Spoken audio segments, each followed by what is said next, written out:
Good morning, good afternoon, and good evening, whenever and wherever you are. Welcome back to Be the Plan as we're playing Planescape Torment.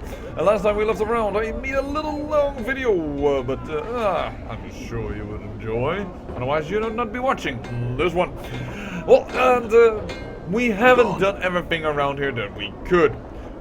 I also, by the way, picked up a little quest that I already had actually, but kind of forgot to.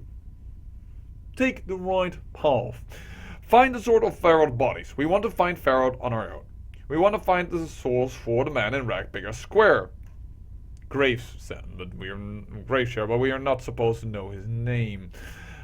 Emmerich of the Dusties also wanted to know this, and I had forgotten to ask him. I said that you could sign a contract with him, which is true, but I had also forgotten that you could tell him that you were looking for Pharaoh, and then he will pay you as well. As we also found Craddock, I told Bean the Center that we found him, and we got 50 common coppers plus 500 experience for that. Woohoo! But it's time to pick up even more quests. Where the man says, Fred Ratsies, we are going to talk to Phineas T. Lord, the 39th. I wonder what happened to all the 38 people before him. You see a squat man with a rash-covered skin and several pustules covering his face. His clothes seem to mark him as some sort of official, but they are dirty, wrinkled, and covered with red hair. Shawati idly scratches himself with his stubby fingers. Greetings. The little man shrieks and jumps, startled. Clutching his heart, he takes a deep breath and pushes his spectacles up on his rash-ridden nose. Yes, and what is it that I can do for you? He scratches his nose and looks up and down, studying the scars. I have little to nothing in the till, so if you have come to plunder the premises, this locale is ill-chosen. I'm not here to plunder the premises. Who are you? Well, and then he goes into a tremendous amount of text explaining who he is, and please, you can pause the video if you want, but I'm not gonna. My journal. He's bloating himself, how important it is for the sake of bureaucracy as a whole, and how it is important that we eradicate brain vermin, aka cranium rats, and that are the only words we need to know, because that's also the question we have. Cranium rat? Cranium rats are a species of vermin that have become more intelligent and the more of them are in close proximity to each other. One cranium rat alone is but a nuisance that chews at boards and burrows into food, but 5, 10 or more, and intelligence grows until it surpasses even the intelligence of one such as myself. Yeah, this is why I don't read the old text of him. Pompous buffoon. Scratches and snivels disdainfully. I imagine that 2 or 3 cranium rats might be enough to outwit you, sir. Well, thank you very much. I don't like people that tend to boost themselves up, whether it is by being overly acting as if they are important, intelligent, or, being a bad boy and tough and whatever, just be yourself. Huh? Some people are tougher than others, don't get me wrong, but if you have to show it that much, how much true is it? I rarely have seen that to be a true thing then. So, how many, and I could of course go crazy ass aggressive on him, another comment like that and you'll be wearing your ass as a hat, which I would, but, well, not I would, but that would be also, how shall I put that? This is what I'm thinking, but why should I be that aggressive? After all, we don't really know yet, and if we can get bounties, that means money. Tell me more about the cranium rats. And the more of them are in the proximity, the more formidable they become. Some gain the ability to cast magic spells. They can resist magic efforts hurled at them, and they can employ some hunting tactics. Push the spectacles up his nose. As you can understand, we are anxious to reduce the numbers in Sigil. I see. Well, thank you for your time then. Farewell. Yes, we can collect bounties. As many. Oh my dear lord. You guys, your predecessors who were in the exact same spot already attacked us once before. That did not go well for them. I can tell you it will not go well for you. Where's the third guy? Ow! Critical hit on me. 10 damage. And we are not very tanky. Die. Done. Did that? Did that one fog just change into disguise, into Done. a collector's disguise? No, he's just standing there really in the corner. Bastard. Wow, you are not the smartest one of the thugs. You must have been taking a little nap. Oh, don't worry. We'll make your nap a little longer into a dirt nap. Thank. I'm gone. But having done all this, and we could, All right. wait a second, we forgot one thing we need to pick up here. I'm gone.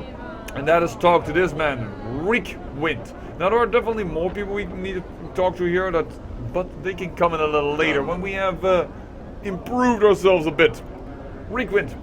This man is looking at you with a strange bug-eyed stare. His eyes are huge, so huge they look ready to pop out of his socket and roll across the cobblestones. He nods eagerly as you approach, bobbing his head like a bird. And as you near him, you suddenly notice a smell of urine and feces surrounding him. Greetings. The man sniffles, wiping his nose on the sleeve, and opens his mouth to reveal black and rotten gums. Stories for coin, Sarah. His breath reeks. It smells like this man has been keeping rotting meat inside his mouth. Stories for a coin? Who are you? The man snorts, fixes fling. Names. Who you are. His head does a slight twist every time he repeats himself. Names, dangerous. He glances at the ground and stirs the dirt with his foot. Dangerous? Knowing a name of being stuck with one, both's a mess of trouble. Looks back up at you. My name's a given name, not one I asked for. Reek Wind. Once again, you become conscious of his reeking breath and the smell of urine and feces that surround him. Given name. An appropriate name. Not my true name. Reek Wind mumbles on. His head twitching every time he says name. A true name's a dangerous thing, gives others power. He stares at you with his huge eyes and wags his finger. Keep your name secret, keep it close, never let it out. What do you mean? Names are like smells, things can track you with them. Rick Wind coughs, his eyes almost popping out of his skull as he does so. His cough seems to loosen his mouth where he breaks wind loudly, as if to accentuate his point. If someone knows the true name, it gives them power. He licks his lip. Power to hurt. I don't know my true name. My journal. Rigwin's eyes widen, seeing his eyes both bulge even larger makes you uneasy. And you are blessed, remain nameless. You shall be the spirit of the plains, untraceable, untrackable, unseen, undiscovered. He smacks his gum wetly, a name chosen, a name given. It allows others to find you and hurt you. And then we can ask if he has been hurt. And he will tell the story for 3 coppers. And he has been cursed by a man. Because, well, I don't know, what it was, glared the wrong way and throws a fat slick bear. He then walks around. Oh yeah, he even impersonates how people are. That's kind of funny. Knew my name, that slip I had. I had it all. All it took it all. He stiffens up again, inhaling deeply and resuming his upper class persona. Persona suddenly crumples and Rick Wind breaks, wind violently, then exhales, filling the air with a foul reeking breath. Curse for stenches, smells of excrement. Came here to tell tales, all good for now. Now Rick Wind is a name, given name.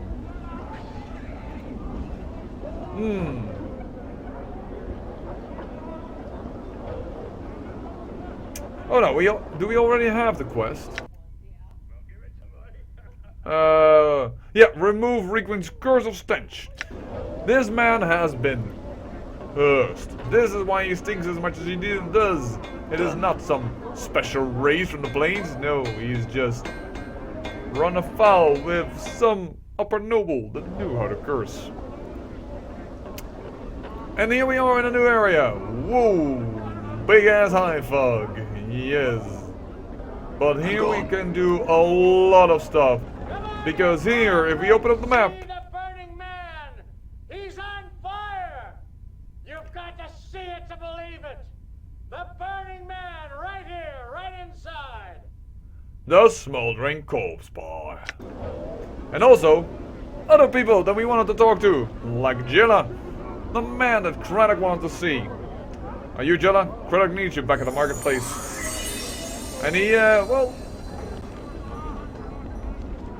he can tell him that he can pike off and that he's a filthy dog, a cur of the lowest sort, and Jilla's not working for him anymore. He jabs you with a finger. Tell him that. I'll tell him, from a distance for Will. And also Amarizi, that we had to find for Nod, the collector in Ragpicker Square. To give him company, love. You see a young woman dressed in a tight leather bodice and leggings. She smells faintly of cheap perfume, and her face, so pretty, is painted with garish makeup. I have said this once before. I'd rather have your own beauty than a lot of makeup. She smiles coldly as she sees you. Are you by any chance Amarizi? She stares at you silently for a time and speaks. I was called that once, long ago. Who are you? I was sent to find you by Nod, your brother. He's worried about you and hoped I could tell him how you were. And she's even surprised he's alive. Well, I think he's ashamed. He's a collector now, living in poverty in Ragpicker Square. He doesn't seem quite right. In the head, I mean. Updated my journal. He was a bit touched even as a child when his name was Totus. My wife missed him so. Ashamed though, ha! My own work's no more proud. Ah well, at least I'm doing well for myself. For a hive at any rate, eh? I must visit him soon. She looks at you closely for the first time, since you've spoken. Are you a friend of Nod? Of a sort, I guess. I mean, I'm not opposed to him, the man, and was quite kind. So of a sort, yes. Why? Could you... She frowns, biting her lips as if considering something. Could you give this to him? She steps close to you and offers a pouch of what looks like to be 100 copper commons. Ooh, yes, I'll get it to him. I'm sorry, Cutter, but could I get you to swear it to me? A lot of copper it is for me, at least.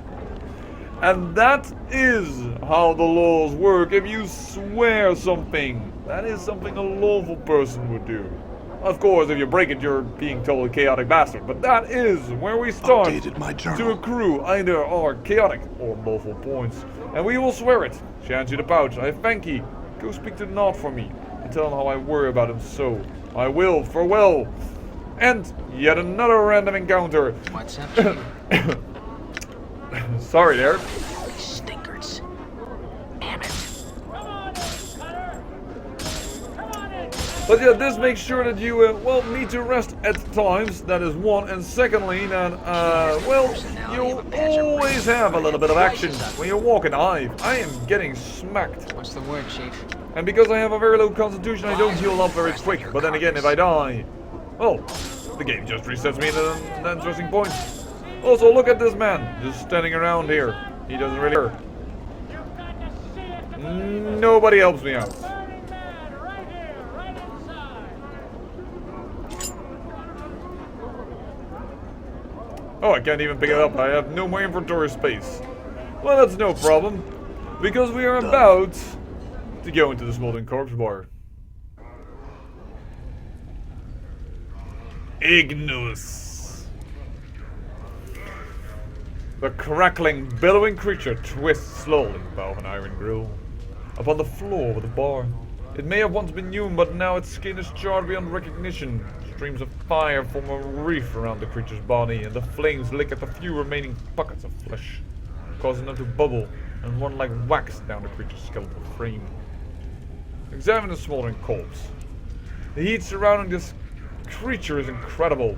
To your surprise, the iron grill the creature floats above has sagged and bent from the heat. At first you thought the heat came from the grill, but now you realize it emanates from the creature. As you watch, flecks of ash drift from the rotting corpse and float slowly to the ceiling. Greetings?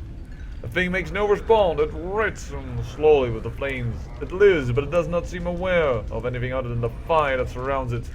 Its skin is flame, its heart is flame, and then you know, within some shadowed corner of your memory, this thing is dangerous. Yes, some vague memory in the back of our head. And if we look at our journal, and we look at the beasts and the PCs, then Ignis is on the list. Yes, we might be getting him. There's a burning man hovering in the air over the grill and the smoldering corpse bar. His skin bubbles and jaws, and flames pour from his tormented eyes, yet his expression is far away, almost as if he were reveling in the flames. And another name has popped up, Dakon. Dakon is a Gitzerai, one of the tight-lipped people of Limbo. A plane where everything is chaos. He appears to be old, and pain haunts his small black eyes. He carries a blade of strange metal. How the heck do we all of a sudden see him? Because he's standing over there! Dakon! And now you've already seen quite a few possible party members. But Ignis, as you can see, we cannot even speak to you yet. So we cannot actually, well, recruit him. Let's talk to Drusilla here. This is a woman with fading bruises on her face and arms and a look of desperate longing in her sunken eyes. She might have been pretty once, but those days were long ago. She turns slowly to face you. Life pours into her features, and the spark of sardonic light that dances in her eyes now makes you wonder if your eyes were deceiving you. Welcome to the smoldering corpse. Welcome to the smoldering corpse, Scotman. What is the burning man? The entryway. Updated my journal. The despair that you saw on her face before flits across it again, like a black-winged shadow before she masters herself. That's Ignis, one of the greatest wizards ever to come out of this slummy excuse of a cesspool. They caught him and they opened a channel to the plane of fire through him, and now he's just a doorway for it, keeping himself alive by force of will alone. If someone could douse him for a few moments, it would give him his life back again, but they don't make enough water to do that. Someone should be able to find something, well, can you answer some questions for me? And that is the way to let Ignis, well, be free from his torment, because he's now just in contact, direct contact with a plane of fire. That means indeed a place where there's only fire. Fire everywhere. That's a bit of a dangerous place. Well, who are you then that you know so much? I am Drusilla, and you must be Clueless. Don't ask me how I know that. Challenge of you. Well, Clueless is for, Clueless? I think not. She smirks at you, and her bruises seem almost to fade. Whatever you say, dearie. Whatever. Farewell. Clueless are people that actually are not very wise in the plains, and actually I am very wise in the plains, dear Drusilla. Perhaps my watch was less, but yes, there are many people to talk to. Arachnes, Kendrian, Illaquix, Dakon. I think, oh, Alaise, where's O? There should be O somewhere. And perhaps he's moved around? Where's O? Or is Ilquix the Mokai? Yes, there are a lot of people we can talk to here.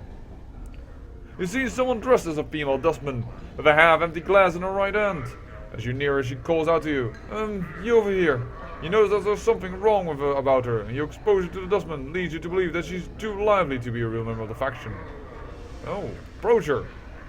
Hey, Cutter, buy a lady a drink? You're not really a dustman, are you? She looks around nervously and seems to sober right up. Why do you say that? Because you don't act like a dusty, and you're not offering contract. In fact, you're taking money instead of giving it out for the corpse labor that they do at the mortuary. She still feels a squeak of terror and hastens to explain, No, I'm not a dustman. I just found these robes in the street and didn't have enough money to get good clothes, and I heard there was a dustman thief around. But you could probably find him somewhere else in the southwest part of the hive. I saw him, but I hid from him. Please don't hurt me. And voila, we got a clue actually for another quest. And I'm planning on it. Got to know that you're not pulling it off too well. I'm not planning on telling her. I could finagle some money out of her. If I wanted to be true about the lying, but she just picked up the clothes to have some proper ones. Can't really blame her for that now, huh? Even if I'm perhaps not good. Now answer some questions, but you can clearly see there I could accrue some evil points. And I think I can just, yeah, if I wanted to, as you can see, I could just ask for that amount of money again, so it doesn't really matter. But yeah, that is one of the people, but there are a lot of people we can talk to here. Oh, there is O. I kind of missed him. He falls always so back, but he's very, very nice to talk to. And that is the first person we're going to talk to in this episode. We have already talked to Ignis. Dakon will come a little later. First comes O. You see a man standing stock still. He isn't moving a muscle. On closer examination, it appears that he isn't even breathing. Just standing. His eye sockets are empty holes in his face. Contained within their bounds is a flat grey light that seems to dance with possibility. Looking into the sockets, the eerie, empty feeling of a limitless void shivers through you, as if you had gazed into a sliver of eternity. that slowly swivels towards you. You notice that no muscles appear to move under his skin as he turns, and he speaks in a pure bell-like tone. Well, Mad Wanderer, you have forgotten again, haven't you? Do you know me, stranger? As he opens his mouth, you get the feeling of eternity again. Inside his mouth, you see no tongue, no teeth. It's almost as if the man was a shell surrounding an illimitable expanse. I have spoken with you before, and always you forget. Your endless quest to discover yourself, always in your amnesia. You draw close to the truth and recoil. Let us hope that you have the strength to endure your existence. What do you know of me? And how do you know this? I know that you, like a fly, rise up from the wreckage of your old shell, buzz around for a time, and curl up and die at the window of truth. You bumble about the pain, seeking the light without any plan to your actions, and fall exhausted when you fail. You alight on others to feed from them for a time and move on with no regard to them. I have watched you come here and listen to your words and watch you move away no wiser. Will you learn from your mistakes, Seeker? And who are you then? I am O. For some reason, when he speaks his name, it sounds like he's speaking of much more than a single letter. As if he's speaking of his name contained untold possibilities and nuances. No human tongue could ever create such a sound. What sort of name is that? It is my name, it is the name of a portion of eternity. I am a letter in the divine alphabet. Understanding me leads to the understanding existence. I am writ in the true names of half of everything. My being encompasses truth. I am mathematic, organic, metaphysic. So what does that mean? The divine alphabet is written in the name of everything that exists, from the seed at the heart of the elemental planes to the core of the great beyond. My brothers and sisters, a single word is translated into two in your mind, and I reach across all that is, was, or ever shall be. We are thought and reality and concept and the unimaginable. So what are you doing here?